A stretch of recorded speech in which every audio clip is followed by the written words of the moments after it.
Welcome to episode 9 of the Purpose Pursuit podcast with Tim Batts, where we help you find your purpose, lock in on it, and build a life you're proud of, mentally, spiritually, financially, and physically. Today's guest is living proof that your circumstances don't define your future. Your mindset does. Jason Hall was born into struggle, an absent mother, a father battling addiction, and a life that forced him to grow up fast. But instead of becoming a product of his environment, he flipped the script. He went from working odd jobs just to survive to become the #1 sales rep in North America in logistics, and now a successful entrepreneur and investor. This episode isn't just about making money. It's about resilience, hustle, and turning your pain into power. If you ever felt stuck, like the odds were stacked against you, this one's for you. Let's get into it.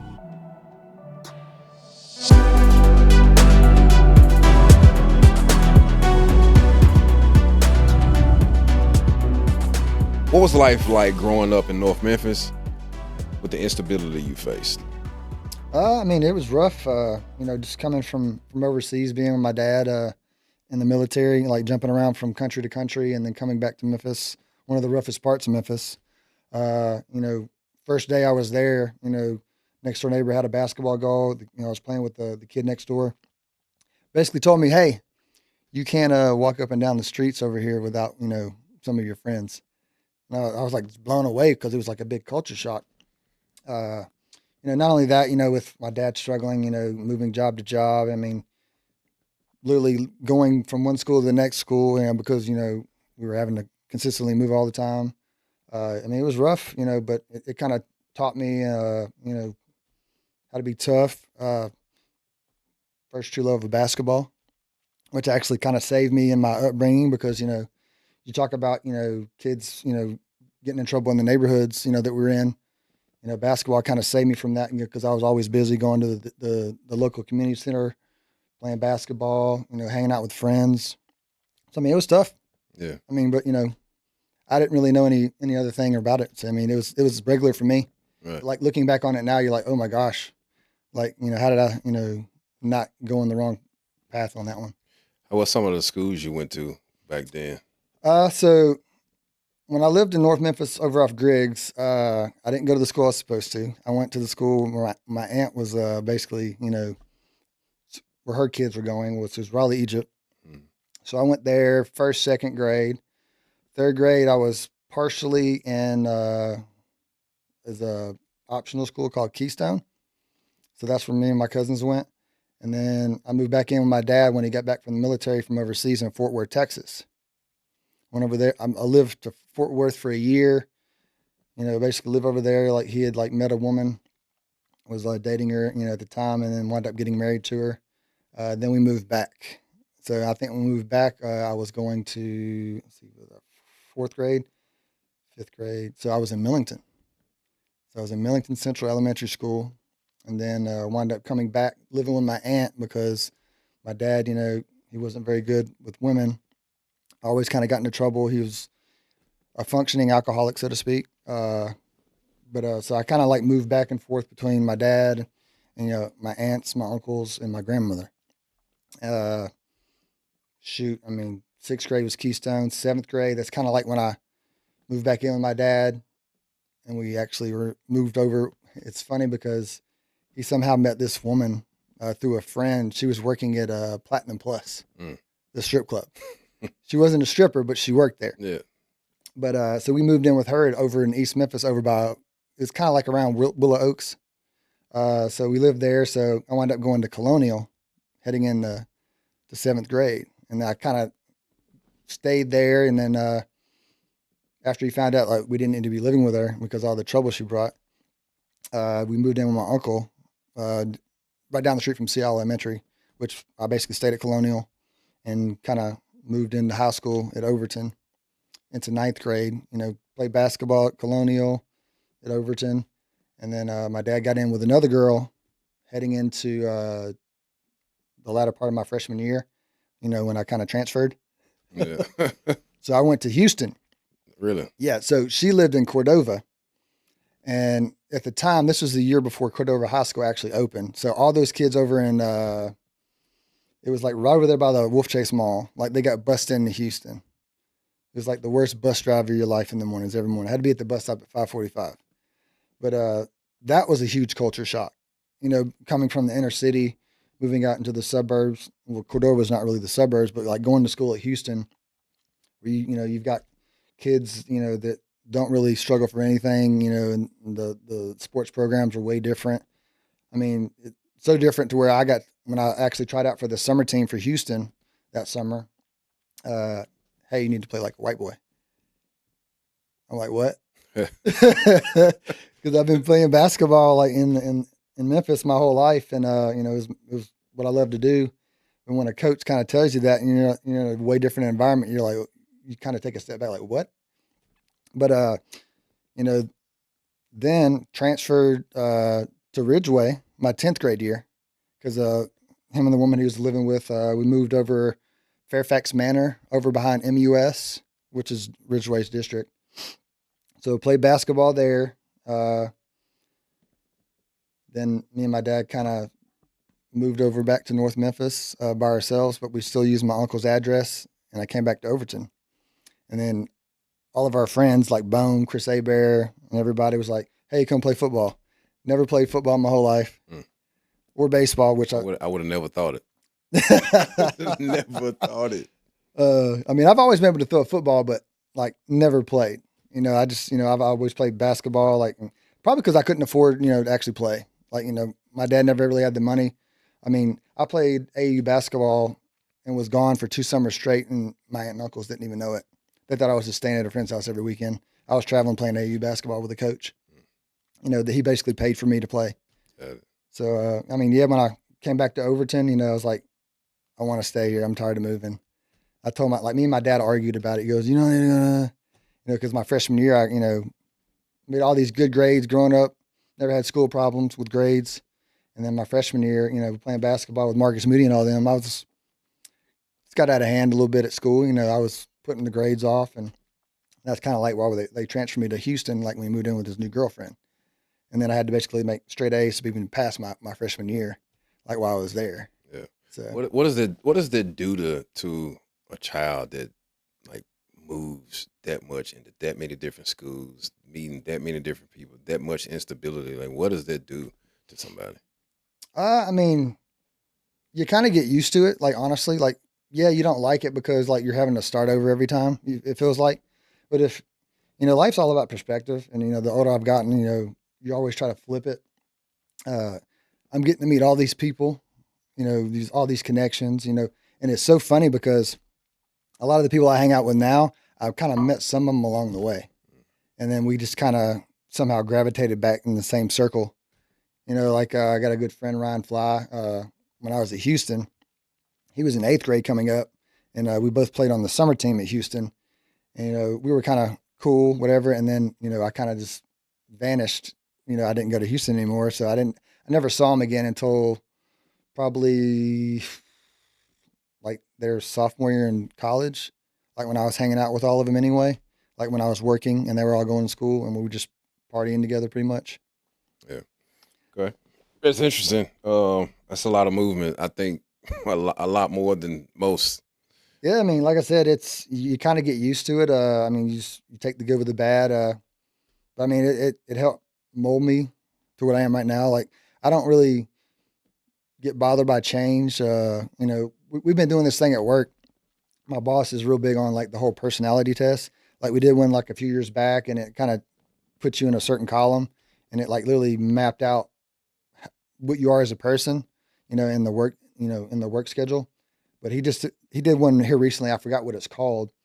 And man, it dialed in like on personality at work, your work ethic, everything. And it's crazy. Was it DISC profile? Was it what? DISC profile? It wasn't that one. I forgot what it was called, but I mean, you just picked all these words that you thought were about yourself. And like, I thought it was just repetitive, like, it asked like kind of the same ones and just different questions. And, I mean, but man, it was crazy how accurate it was. Most people in that situation become another statistic. What made you say, I got to do something different? Man, I didn't want to see myself following down the same path as a lot of the people that I were, friends with growing up. I mean, you see people that, you knew you liked and you loved, and, they just kind of got off on the wrong foot, just trying to fit in, or, went through a tough situation and just made some bad decisions. That moment when you got caught stealing with your best friend, what was going through your mind, and what did it take to wake you up? Oh man, it was tough, awkward. I knew it was kind of one of those turning points. I mean, because it was in eighth grade. I mean, it's actually a kind of a funny story, because it was me and Chris, and it was around the era of Tommy Hilfiger got really popular. We didn't have money to buy that kind of clothing. We're like, oh, we're just gonna go, in the Stein Mart and steal some damn Tommy Hilfiger. I had my track uniform on, my Colonial track uniform. Here comes the funny part in a little bit. But so we basically go in the dressing room, put it on, and we're coming out, and then we kind of noticed the guy, like, he looked like he'd been watching us, but we're like, all right, let's go, let's go, let's go. And then he met us at the door, and it was an undercover cop. And so we were kind of like, oh crap. And then so they took us up there. My buddy, he was in seventh grade at the time. He was younger. He was crying, and I'm just like, all straight face, like I knew I'd effed up. I'm like, so we're just kind of, I'm like brainstorming, hey, like, how do I get out of this? Like, what do we do? What do we say? And then they were actually going to take us back to the house, but we were so scared, to get back to the house, because I was living with me and my dad and my uncle at the time. My uncle's not a small guy, and he rode my ass, and my dad rode my ass all the time. So I was like getting hit from both sides. And Chris didn't want to go back because he was scared, not going to be able to play baseball, because, baseball season going on. We were just started track. So we were like, our parents aren't at home. So we literally get cuffed. He cuffs my right hand to his right hand, right? We're walking out of the store, super embarrassed, And then the cop looks at me. I got my track uniform, and he goes, hey, you're not going to run, are you? So it's kind of funny, but it's not. You're like, okay, I deserve that. But as we're in the cop car, like right there at Poplar and White Station at the red light, literally me and Chris is in the back seat. My dad pulls up right next to us at the red light. Did he see you? He saw us. He like just happened to look over, and we were like, because like we knew we were in some shit. So he basically went back to Chris's house and said, hey, we got to go down to juvenile court and bail Jason and Chris out of jail. So, I mean, it was very embarrassing, very humbling moment. Hey, this is not where I want to be, over some stupid clothing, that we were just trying to be cool with. So, I mean, it was a huge turnaround. I mean, I didn't get to run track that season. I mean, it was just embarrassing. Yeah. I knew that was not the person that I wanted to be. Yeah. So I can remember getting caught stealing myself. And I think I was much younger than the 8th grade. But I think I was stealing some baseball cards or something of that nature. And I got caught by the lady. She was like way up in, it was like a Dollar General, whatever, Family Dollar or something. I was with my granddad, and me, my brother, and my granddad. And I was putting them bad boys in my pocket. And she yelled, hey, put that back down. And I was scared. A, because she saw me. B, I was hoping my granddad didn't really recognize it. He didn't recognize it, put it back. And, that was kind of a eye-waking moment for me when I got caught stealing at that point. So I can only imagine getting put in the back of a car. Getting put in the back of a car at that age, and then going down to juvenile, right? So yeah. No, it had to be eye-opening, I would imagine. Yeah, I mean, and the thing was we were offered a chance to be taken home, but like we were thinking, I don't want to go home. Everybody in the neighborhood is going to see us coming out of a cop car in handcuffs. Y'all chose to go? So we chose to go down there. Really? Because y'all didn't want to be embarrassed by the friends? I mean, we literally got down there. We were sitting in a cell. There's probably like 6, 7 other, kids our age down there. And we were just like, holy what did we just do? I mean, it's, you live and you learn. I think we were just more embarrassed, and we wound up going through the whole court case. We had to bring our report cards down there, and like they basically, it was a big slap on the wrist, like, hey, you guys look like you're just doing something stupid. I don't want to see you again. And They never saw you again. never saw me again to this day. What kept you locked in when so many others fell off? Man, like I said about, growing up and constantly moving around all the time, it kind of taught me to be resilient, in my situations. I mean, to always look at the bigger perspective of having to push forward. I mean, so whenever I had like tough situations, I would always try to look at the brighter side, like, hey, what is this trying to teach me?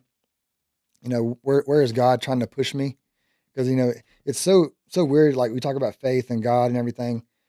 A lot of the moments growing up, like when my friends were getting in trouble, something happened to where I was not there. Like I would show up late or something would happen like where I couldn't go and then something bad would happen.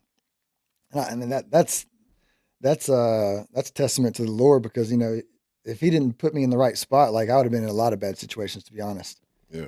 With so much instability and, having that faith, like where does that come from at that young age? Because a lot of young people don't think that way. Where does that come from? Believe it or not, I mean, bouncing around from like my aunt and uncles to my grandmothers, like we would always go to church like on Wednesdays, like not really on Sundays a lot. Just I think it was more for them to get us in the church and us meet other kids and learn about God. It kind of taught us about that. Because it's funny because my 11th grade year, like me, Bohm, Abear, Chris Pratt, Robert King, Carlton, we played basketball for FACS, that church, right? And this is the year that I basically gravitated away from basketball to start playing football and baseball. And, we would go do that. Like he would take us, feed us, fellowship with us. I've always had it in my life at some point, like even after high school, like, me and my friends would go to church on Sundays, we'd be dating girls or whatever. And like, be going to church with them and their families. So, I mean, it's always been there. Got it. But God has, led me in the right direction for sure. Okay. You work multiple jobs just to survive. What was the grind like, and what lessons did it teach you growing up? I mean, it taught me the value of a dollar. I mean, not having anything, being kicked out like the latter part of my junior year, basically get a job or quit sports. At the time I couldn't play, football and hold down a job and then do school. I just didn't have the transportation, and there really wasn't, much for me to do around the house, to make money. So when football season was over, I basically got a job at McDonald's down the street. And then I was working at, remember the Adams Mark Hotel? It's the Hilton now, over off Poplar. So I was a busser there on Friday and Saturday in the restaurant downstairs. And then on Sunday, me and Bone were working at Costco, like doing the sample stuff, like, with the vacuums and the vacuum seal bags and stuff like that. I mean, it's more or less just to hang out with them. But I mean, we were making, $10 an hour at the time, which was good. McDonald's paid me like $7, but like I said, I always view the perspective of my situation. Didn't have a lot to choose from at the house to eat. So I was working at McDonald's. I got discounts on food, and or if people didn't pick up their food, I'd be get me a double cheeseburger. Which McDonald's you work at? There's the one on Poplar, Really? right there by a state. Okay. So I mean that's very humbling, because you get people coming to the drive-through and man, that something's wrong on their order. They take it out on you, like it really ain't my fault. But you had to smile. I mean, it taught you to keep your your integrity as a person at the window, and just also just holding yourself in life. So yeah, okay. A lot of young people think success happens overnight, but you skipped college and took the hard route. What was your mindset like during that time? I mean, I had to grow up fast. Like ultimately, like I said, when I got kicked out when I was midway through my junior year, like it kind of taught me like, hey, like I'm my own provider.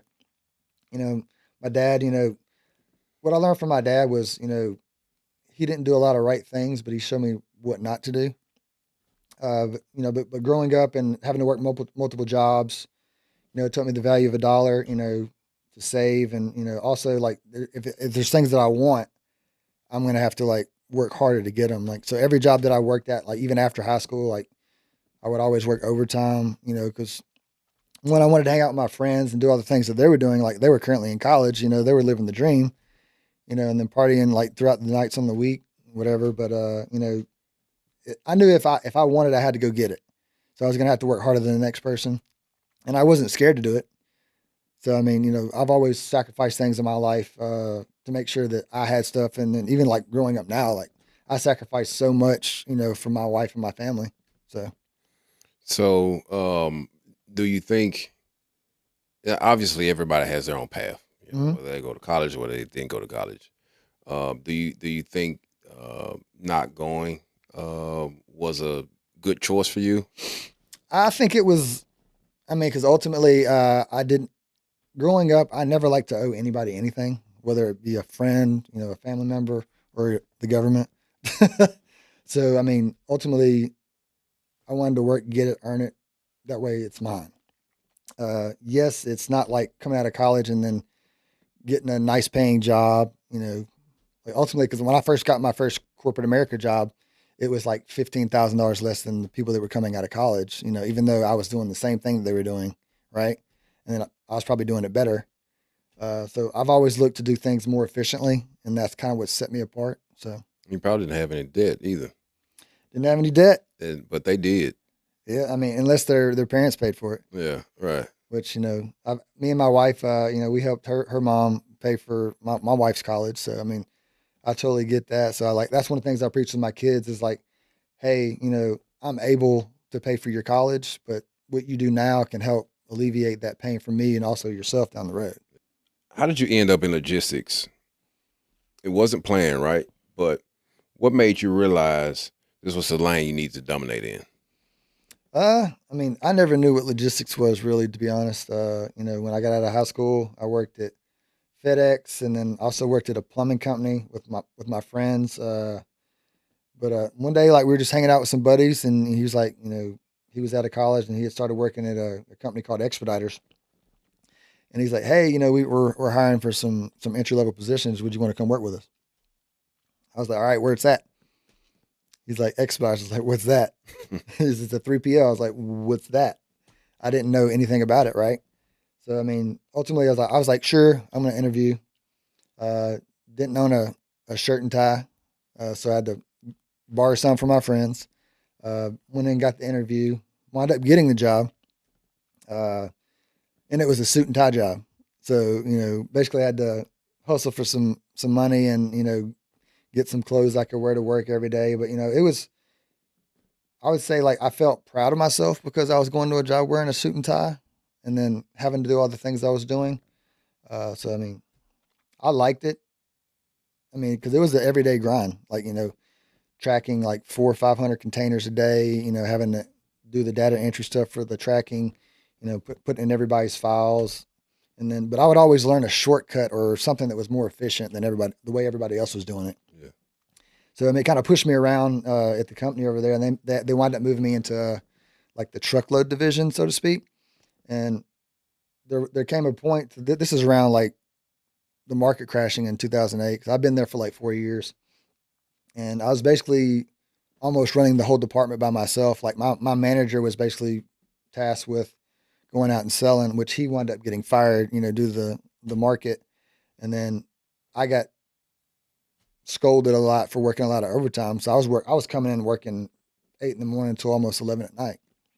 Because when stuff hits the dock, it's got to move, or else it's a customer failure. We don't want to lose customers, so we have to do the extra mile, for them.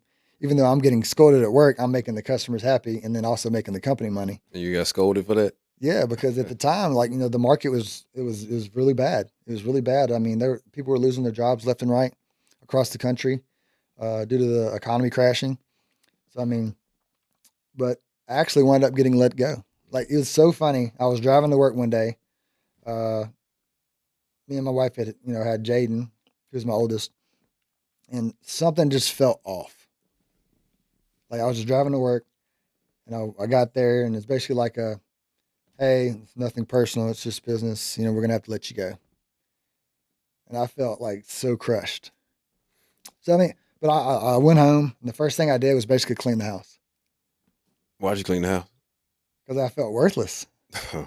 I mean, losing your job, your wife's working, like now she's like the breadwinner in the house, and you have a kid, and you gotta put food on the table, right? So I mean, it was a crushing moment actually. Yeah. So No, I've been there. Where you going in, and next thing you know, your day is ending not how you thought it was gonna be. So yeah, yeah, I can certainly relate to that. But I think you spoke a little bit about resilience a little while ago, and I think probably pulling from some of those past experiences probably didn't keep you down. I mean, so like after you lost it, like how did you get back into to the game right away, or did you? I mean, ultimately I had to file for unemployment, which I'd never had to do that before. So I mean that was new to me. I mean, I was on the job market like hunting and searching for like 4 months. And then within this 4 months, my wife's pregnant with my son, which I was like, oh, I got to do something. I can't keep not working. I mean, because ultimately, like my days basically consisted of like me waking up, getting online, searching for a job, going and working out, going and work out with my father-in-law, Jamie's stepdad, like 2 or 3 times a week, and them let me use their computer to do all this stuff. And then 4 months later, like I kind of just got a call to work at Mallory Alexander, another 3PL, which was a blessing down there by the airport. So worked there for like 3 or 4 years, and then like my current boss now, like Chris Carr, he had been chasing me for a couple years anyway to come work for him. And I tell this story to everybody that walks in the door. So I worked at Mallory for 3 years, and then he basically chased me and then put an offer on the table. Took a $10,000 pay cut in salary to come work for him, right? But I saw the bonus and commission opportunity. I was like, well, if there's a chance for me to make more money, I'm going to find a way to make more money. So I leave that job in September of 2013, go work for Chris, and the room is not much bigger than this one when I walk in because I didn't interview at his office. I interviewed a Lenny's, like meeting him halfway because he was in Cordova at the time, and I was down at over off Sweeney by the airport. I walk in the room and there's two people sitting in there. Like, imagine working in corporate America where you go to work and there's like just hundreds of people everywhere, like, dressed nicely or whatever. And then you walk in a room that has two people. You're like, holy shit, what did I just do? But I mean, it's been the biggest blessing ever since. I mean, we've grown the company exponentially. Like we moved into Germantown in a new office. I mean, it's just taught So me. so at that time, this is the same company you still with now. Yep. Wow. I mean, So to go sometimes, from 2 to 3 people in the room to what it is now, yeah. that's amazing. So I mean, it's a blessing. Not everything that looks shiny on a salary is great. I mean, I always say like usually the salary is more of a a, a lock and chain. Like there's no chance. Yeah. And I'm a strict commission person. If I don't bring it to the table, I don't get paid. And my focus is not on just me and my family, but also the people in my office. Like if I don't sell, I feel like I'm letting them down. You went from knowing nothing about the industry to becoming the number one sales rep in North America. What separated you from everyone else? Man, I'm just a competitive person. Like I'm a very quiet person. I've actually got more quiet the older I've gotten. But man, I want to win it. And like we can play a video game, I want to win it. We can go out and play ball in the street, I want to win it. Like even if you beat me, like I'm gonna all right, one more, let's go. So I kind of set my goals on all the top guys in the company, in which one of the other top guys was in my office. He's actually no longer with us. He actually went into ministries. So I mean, great guy. But like you have to set the benchmark of where you want to be. You can have a goal all day long, but if a goal and a dream, if you don't set the plan, you'll never get there. So So coming out of high school, not going to college, ultimately ended up in sales. Sales is not a easy field to be in. Like, what do you attribute like your skills in sales growing up? Like, what kind of molded that at an early age to where you were really good in sales? I'm not a salesperson. I told my boss that, like, I kind of just saw an opportunity because I was an ops guy when I first started. Uh, and then somebody left the company. I kind of just saw an opportunity to, I mean, I don't know what came over me. Took an opportunity, jumped. I'm not a yes person. Like, I'll tell you what I can do. Hey, I can't do that, but this is what I can do. How can I help you? Also, like, I feel like I'm a great one-on-one person. I don't like crowds. So I mean, I'm a great communicator. Like, when I'm one-on-one, like people tell you no all the time. I mean, throughout your whole day to day. I mean, it's all about what's going to benefit them and what brings value to them. And when you can find that, like, you can do well in anything. Yeah. I mean, because I work in the freight industry, and right now it's extremely hard. I mean, nobody needs you, right? All this stuff's going on. You just got to figure out a way. There's always a way. You just got to be willing to go get it. Right. So I mean, if you're just like a smile and dollar person, sales ain't for you. 2013, you took the leap of faith and joined Cat Global. Or what was that mindset shift that made you bet on yourself? The opportunity. I mean, like I said, I took a $10,000 pay cut, and it wasn't about the salary to me. It was about, like, hey, what can I do extra to bring more money to the table? I mean, I've never chased money. I've always chased what money brings, and that's freedom and opportunity. I've never had opportunity growing up. I mean, I looked around, like, even all my friends now, like Chris and Tim and all them, like, they would get to do all this training and had all the sports supplements and stuff. Like, I mean, I just basically got to work out with you guys at school, and I just went home and ate peanut butter.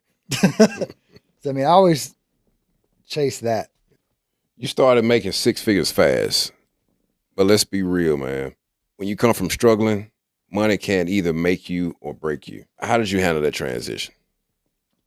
I mean, when I started making good money, yes, one, I was excited, but two, I knew, like, how far I've come in the process. And like I said, if you don't set up, like, how you're going to get there, like, I could literally go to work and tell you, like, what numbers I needed to hit to make the money I wanted to make.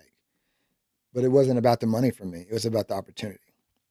So I mean, ultimately, like, I just, one, I like helping people, and, like, by selling more, clients helps more employees in the office. Also, like I always tell everybody, like, hey, when I wake up, how can I go to work and make Chris Carr the most amount of money and also help me make me some too, right? I mean, I like helping people. Like, also why I coach in sports. My kids growing up. I mean, I like helping people, and it's just the motivation of getting it. Like, honestly, Yeah. Money doesn't matter to me. I mean, like, when I go buy stuff, like, it's not about the money; it's about the value in it. And, like, hey, how is this going to help me? Or, like, when I invest stuff, like, I just put it away. Like, don't look at it, don't see it. Yeah. 'Cause, I mean, because if you worry about the money all the time, you wind up spending it anyway. So it'd be like a hole in your pocket. What were some of the biggest setbacks you faced in your business? And how did you keep going when things got rough? The business now? Yeah. Okay. So, prime example, I just lost one of my biggest customers a few months ago. I'm talking about, we've done millions and millions of dollars with this customer, and due to the current environment in the market, I guess, new people coming in with all the shifting, people trying to turn heads, save a dollar, whatever. So we kind of got cut out because we're a broker and an asset carrier. Didn't allow that to cause me any emotional stress. I mean, like I said, I just get back on the phone, still trying to get that customer back. Right. But, like I said, the end of the goal of my day is to bring as many customers to the table as possible, to help my office grow, to add more people so they can make more money. So it's all about helping people with me. So, Yeah. Okay. People love success stories, but they don't see the grind behind it. What sacrifices did you have to make to get where you are today? man, sacrificing a lot of, like, going out and hanging out with people I want to hang out with all the time, getting to do things like when other people were getting to do things like trips and stuff on the front end, and I couldn't afford it, but I was, like, working towards my goal. Uh, I mean, you got to be willing to, bust, what, to get what you want. I mean, you got to put in now. Like, my grandfather had this saying, have fun effing around now, because effing around is going to F you later. right? Yeah. So you always put on the work in on the front end, and just reap the results on the back end. So it's better to go ahead and sacrifice now so you can play later, right? Yeah. Yeah. If there's one thing in life that taught you resilience, what does that word mean to you? Resilience is resistance to. Man, I'm gonna have to get my question out. I mean, resilience to me is it's kind of like test to testimony. You got to be resistant in life, to keep moving forward. So Yeah. All right. A lot of people quit when things get tough. What separates the winners from the quitters? you just said it. Winners never quit. Quitters never win. Yeah. So don't quit. Got it. What role does faith play for a strong mindset in achieving success? I mean, in the Bible, it teaches you all about struggle, and consistency in the Word, and loving and following the Word of God. So, I mean, ultimately, like nothing worthwhile comes easy. I mean, it's the day-to-day struggle. Like, they have all this stuff out there now, like on social media about like taking ice baths, doing stuff that's uncomfortable, that's a benefit for your body or your health or your mind. It's everywhere out there. Like if we would have had this kind of technology back when we were growing up, imagine where we'd be now, right? Knowing the things that we know now back then, if we would have had social media or all this stuff at your fingertips, come on, man. Right. So we get a lot of like, are you a Gen X or a millennial? Man, we millennials, man. I'm a Gen X. How are you a Gen X? 1 year. What? So we're on the cusp of the tough kids versus like just into the technology. What? 1 year? How so? I mean, depending on what they have it listed on the internet, like I'm in 80. You're born when? 1980 in November. So the latter part of 1980. I thought Gen X was after millennials. No, Generation X is before. Is it? Mm-hmm. Okay. You're thinking about Gen Z. It's too many of them gens. I know.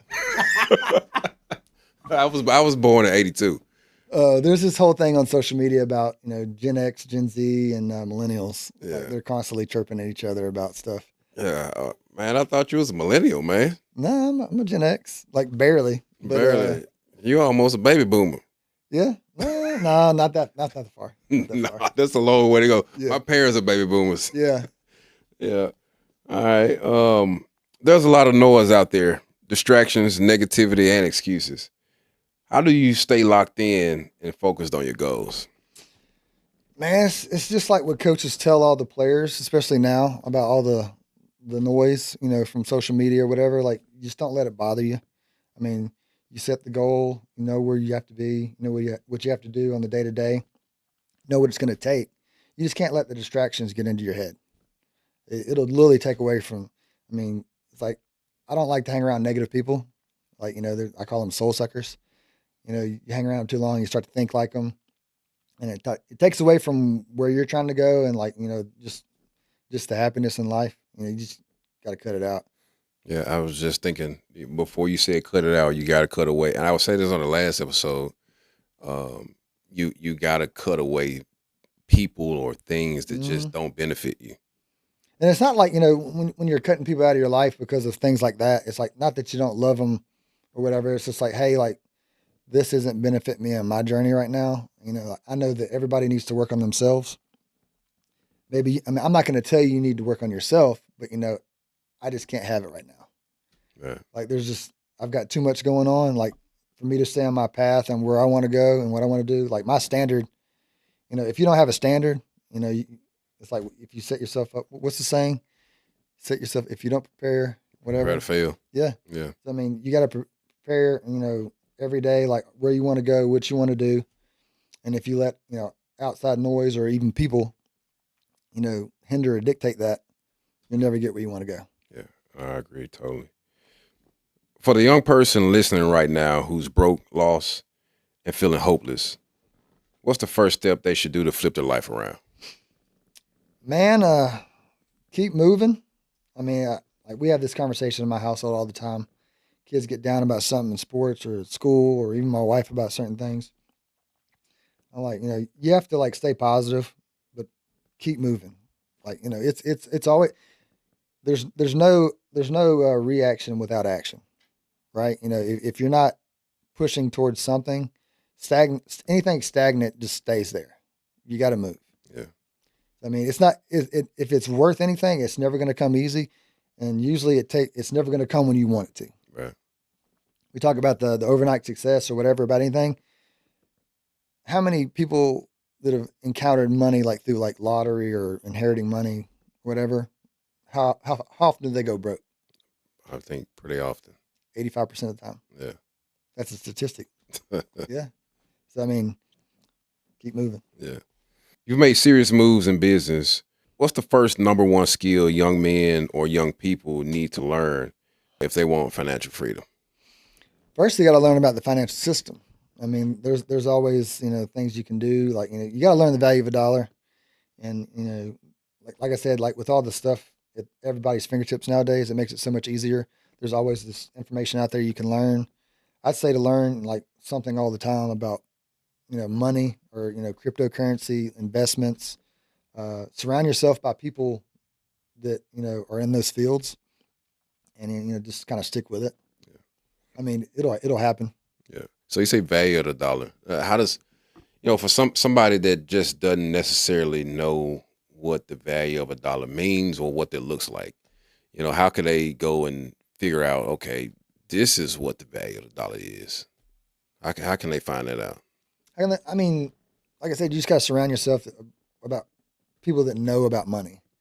I mean, you never know until you never know, right? And like when you start to hang around people that are, it's so funny because once you start feeling that you've made it in life a little bit, you start to hang around other people, and you're like, oh, well, maybe I really haven't. But so like you pull bits and pieces from those people, and kind of like help yourself. Like there's always something to learn about money. There's always these loopholes and like taxes, and investments and properties and stuff like that. Like there's always something to learn. You just got to be willing to like not, okay, I'm good. Like you always got to want to learn. So it's probably best to if you want to go left or if you want to go right, it's probably best to get with the people who are going left or going right. Mm-hmm. Or in this case, if you want to learn about the value of the dollar or what that looks like or finances, etc., you probably need to start surrounding yourself with people who are probably doing just that, right? Mm-hmm. Yeah. So birds of a feather flock together. Exactly. So if you see the flock, you might want to try to go and fly with them, right? It's like the saying goes, like, would you take financial advice from somebody that's broke? Not at all. That's a good one. You should have led with that one. No, absolutely. What's one thing you wish someone told you when you were 18 that you would change right now? I mean, ultimately, like my biggest regret is investing. Like I said, like when all my friends are in college and they were partying, like I was working and still trying to do the same thing. Like I wish I would have put back more early and then started to invest. Like, cause Chris Aber, he's my financial advisor. I mean, I was his first client. I kind of started late. I wish I would have started way earlier. But also, I wish I would have jumped in the crypto market way earlier too. Oh man, tell me about it. When Bitcoin was what $100, That pizza guy got rich. I'm telling you, and I remember when it was down that low, and I just didn't believe in it. Well, it's because there's so much uncertainty. Like a lot of people like that I talk to about like I always tell my friends and like other people that I meet, I tell them about like what I do on Coinbase and stuff like that, and they're like, oh, but it's so volatile. Like you can literally like fall off a cliff tomorrow. I was like, well, when you dump money in stocks, do you sit there and look at it every day? Like you might, but I mean, if you literally look at the peak and valleys every day of the market, you'll go insane. Mm-hmm. Now with crypto, like you can see it every second. It's like literally jumping up and down. I mean, in any investment, like you ride the wave. Right. Are you going to be a day trader? Are you going to leave it in there and let it accrue over time? Or just keep dumping money in it. Whenever it drops. Like everybody like the sky's falling when the market dips a little bit. Hey, that's a sign to buy. Mm. Like it's always going to go back up. No, you're absolutely right. Dow Jones, S&P, shoot, they've gone down, but when you look at the history of it, they go down, but after they go down, they go back up. Mm-hmm. The trajectory over time is up, and so even investing in the housing market, Mm-hmm. even with that crash, in my mind, that was kind of a correction. Time to buy. To your point, when it's down, let's get back in it. So, no, absolutely. I think any investment into something that has proven to work is probably a good investment. And then with the crypto piece, I think it's just do your due diligence with the research, and to the point we were making, surround yourself with people who kind of are already doing it, and go ahead and invest. So I think that's one thing that I would have done uh, differently too. I did kind of get introduced to it while in college, just the investing piece. I don't know what made my dad bring it up, Mm-hmm. because we certainly didn't do it when I was younger.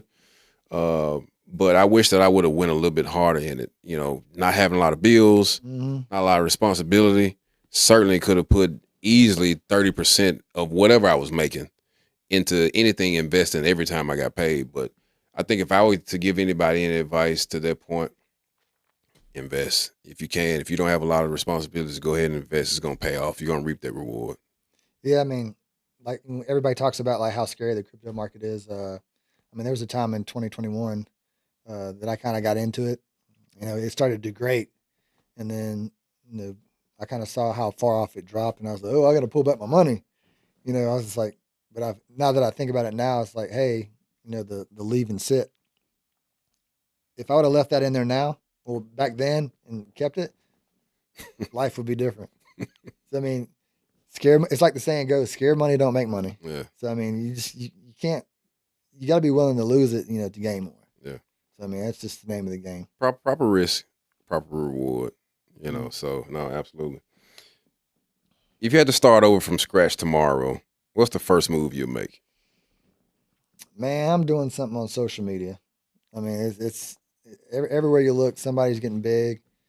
Uh, you know, Nothing's easy. Like you got to put in the work and the time. I mean, but if you're smart about anything, like I said earlier, you look for a faster, efficient way to make things work. I mean, there's always something out there you can do better. Yeah. I mean, I still look at stuff at work, like with calling customers or like providing strategies, and there's always a way to do something better. I mean, and then with all these AI tools coming out now, it like makes things so much easier. Whew. Man, if we had this back when we were kids. In school, man. Chat GPT. Man, I promise you, I've been straight A. Oh man. Straight A. I don't know how. I don't know how teachers deal with that. Like in the universities, I mean, maybe they could combat it. I don't know how they deal with I it. think there's some kind of a tool where they can kind of like detect it. They put it in the tool and like it'll detect it because like ultimately like the human versus the artificial intelligence is a little bit different. I mean, I don't know. I mean, I'm not in college. I didn't go to college, but I mean, I hated English and grammar in school. I was great in math, science, history, geography. Hated the writing piece. Yeah. I mean, I still to this day like I mean, I'll type something up to a customer. I'm like, I asked ChatGPT, hey, reword this, but make it to where it's not so abrasive. It works. Yeah. I mean, we're using it right now, like with all the stuff going on in the market with the tariffs. We're sending informational pieces to all the customers because a lot of them don't know. Like, yeah, they might hear about it in the news, like, well, it's not going to affect me. And then, like, when they're like, well, all my core carriers aren't taking these loads. Like, why are the rates so high? I was like, well, you obviously didn't listen to the emails we were sending you. Yeah.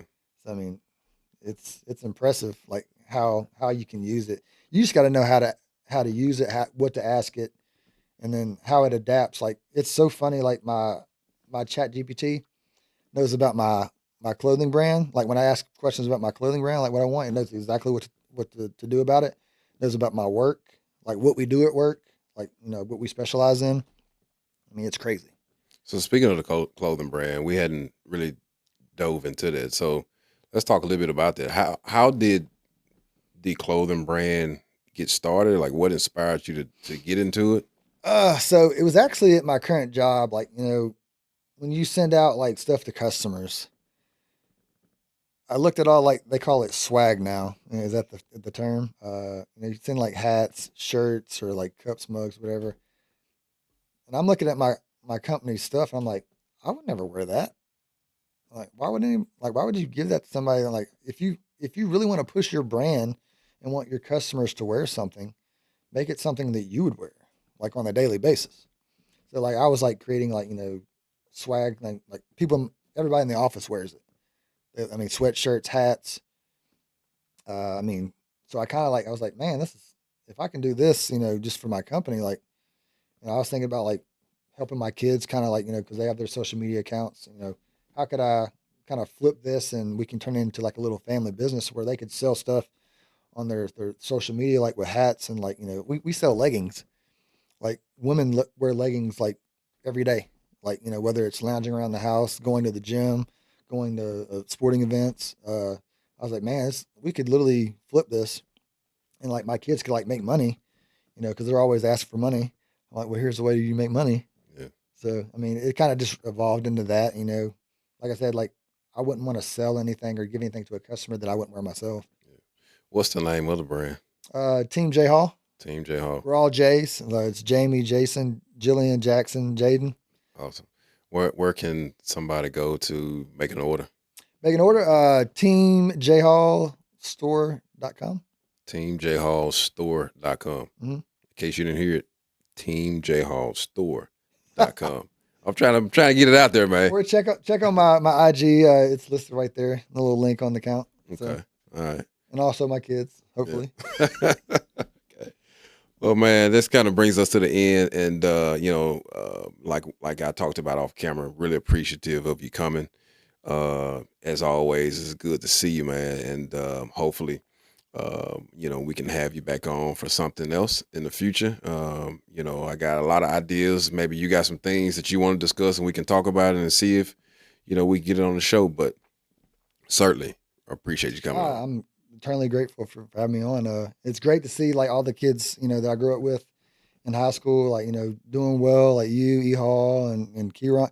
I saw Kieran not too long ago. I was on a sales call, and like he was like, he walked across the window, like he was in the warehouse. He saw me, and all of a sudden he like ran in and gave me a hug. He had a Cowboys jersey on.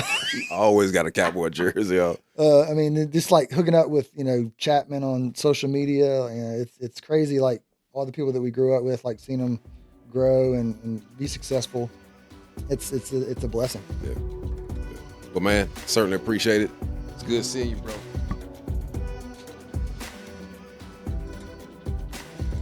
If this conversation didn't light a fire under you, I don't know what will. Jason just broke down what it takes to go from surviving to thriving. No handouts, no shortcuts, just straight up discipline and hustle. Here's the challenge. If you're watching this and you're tired of struggling, tired of making excuses, and tired of playing small, it's time to make a move. Pick one thing today that gets you closer to your goals. Just one. If this episode gave you value, don't keep it to yourself. Share it with somebody who needs to hear it. Hit that like button and subscribe to the Purpose Pursuit podcast. Remember, your purpose won't wait for you, so go get it.